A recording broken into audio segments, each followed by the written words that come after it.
Thought all overall it was just a terrific win for the Alexander Bobcats tonight. Tell you what, you knew you were going to get off to a rocky start when your PA announcer misidentifies your sweet Lou. Boy, I'm going to find him. No, Lou's the best. Just doesn't know where he is all the time, apparently. Really odd start. Some just odd plays and calls. And throughout it all, the narrative tonight was we were really good defensively, and we handled their screen and roll. Our help side was terrific. Duran was schizophrenic. He was good Duran and bad Duran all in the same game. And boy, when it was bad, it was driving me nuts because we were getting good looks when we were patient, but you can't constantly go for the kill shot on the first pass every possession. When that ball started moving in the second half, probably got whiplash turning around to tell a bench seat told you so about 16 times. In terms of when we share the ball, good things are going to happen. We're a very unselfish, good passing team when we're at our best, and to take that weapon off the table for a while sets you back to 27 points at the half. Second half much better, and Duran just took the game over. And again, there's a reason why I don't just. Sometimes he's got to work through some things, and he's not a kid that needs to be scolded like a child. He'll figure it out on his own, and he did.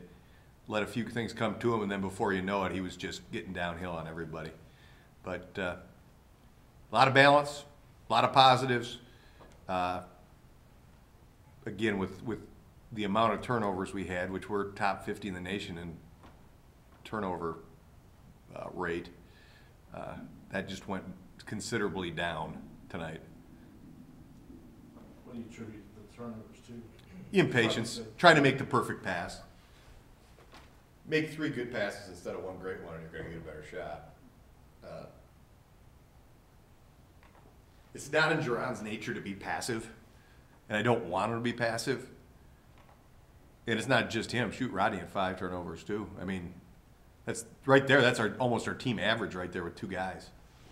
So I can promise you, we do work on that, and we'll continue to work on that. It's something I've always taken a large amount of pride in, and one of the cornerstones of what I tried to build my program on is taking care of the ball.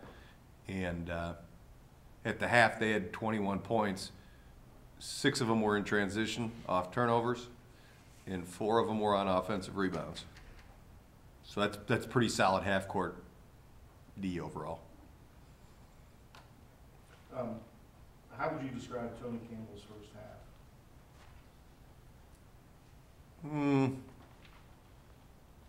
Did he get caught up in the turnover issues you guys were having the first 20 minutes? Was he just not there mentally? He looked down, he finishes with 14 and 6. Yeah. Tony puts up some box scores like that where you're like, what did he do all night? You look down, he's got, usually it's a double-double, but it was a tough night for Tone. It was. Certainly a not his best performance, but at the same time, you need to understand he did yeoman's work on hedge and ball screens. So I can't completely dismiss his half as being bad because there's 2 ends of the court, and that's for the whole team. It's probably confusing for some of our fans. They see us, and points came so easily at times last year for us, but they also came easily for the other team last year. We've transitioned into being a much better balanced team. We just haven't had it together, save the Sam Houston State game. We haven't had it together on the same night where both offense and defense were clicking, and that's the goal. And if that happens, watch out. We're pretty good. Talk to Gavin and Doug. Oh boy, what did Doug have to say? No. Anything I need to know about? Talk about the importance of depth, especially with Tony kind of struggling in the first half. How nice was it for you to go to Mike, go to Doug? And Mike's a perfect example of a guy that didn't sit there and pout. I didn't get him in last game, and I walked up to him after the game and I said, you know what, we lacked energy. Why didn't I throw you in there? I can't answer that right now. You got to be ready to go. Mike's got no pout in him at all. He's a very intelligent kid, and sure, he wants to be out there more. Think about his role his true freshman year and how big it was.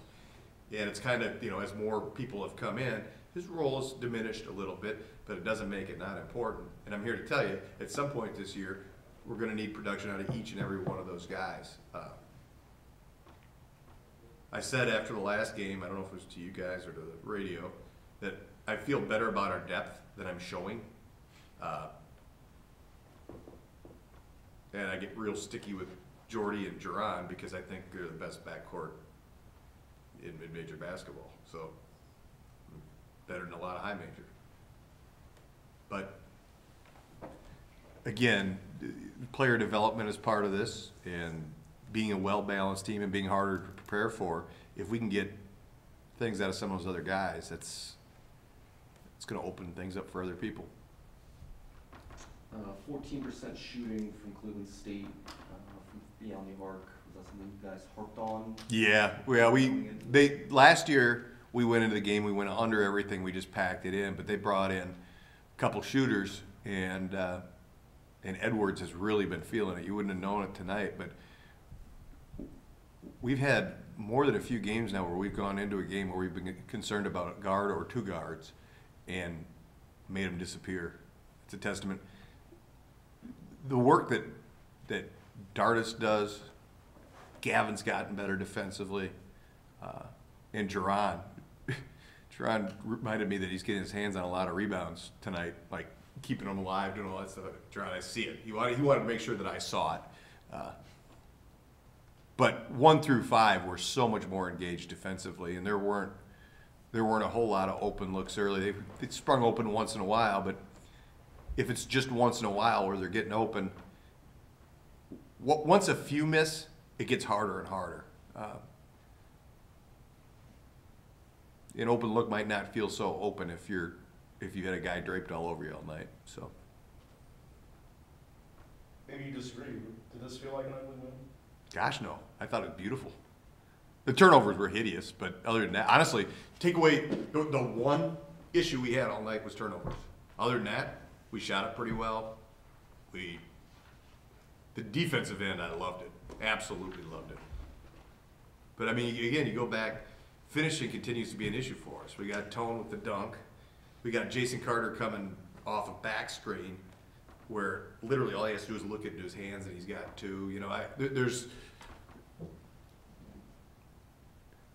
If I didn't think we were getting the kind of looks that we were wanting to get, then I'd be a little more concerned. But I think we're not capitalizing on some of the looks we're getting. Would you call tonight's one the best overall performance from your bench this season? Yeah, I would say that. That's fair. That's fair. And I went with a little more structured rotation in both halves of them. They mixed them in more, but they also played very well. Well, and you know what? You play well, I'm going to find spots for you. I want everybody on the team to succeed and thrive, but the bottom line is there's a finite amount of minutes, and my job is to allocate those minutes so we win, not so that everybody goes home with a lollipop. That's just the way it works.